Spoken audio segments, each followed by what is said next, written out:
Genesis 13. So Abram went up from Egypt, he and his wife and all that he had, and Lot with him, into the Negeb. Now Abram was very rich in livestock, in silver, and in gold. And he journeyed on from the Negeb as far as Bethel, to the place where his tent had been at the beginning, between Bethel and Ai, to the place where he had made an altar at the first. And there Abram called upon the name of the Lord. And Lot, who went with Abram, also had flocks and herds and tents, so that the land could not support both of them dwelling together, for their possessions were so great that they could not dwell together.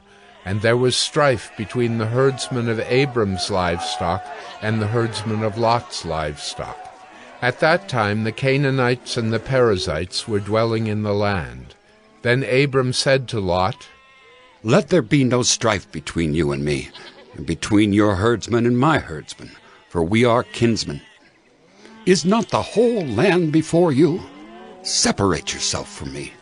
If you take the left hand, then I will go to the right, or if you take the right hand, then I will go to the left."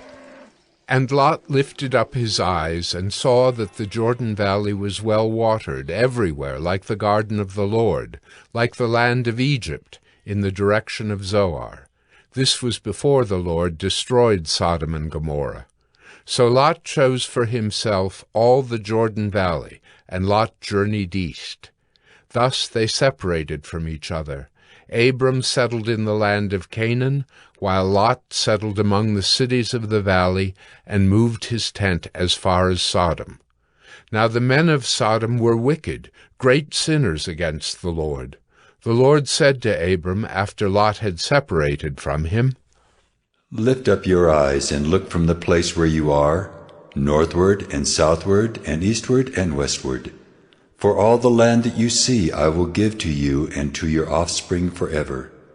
I will make your offspring as the dust of the earth, so that if one can count the dust of the earth, your offspring also can be counted. Arise, walk through the length and the breadth of the land, for I will give it to you." So Abram moved his tent, and came and settled by the oaks of Mamre, which are at Hebron, and there he built an altar to the Lord.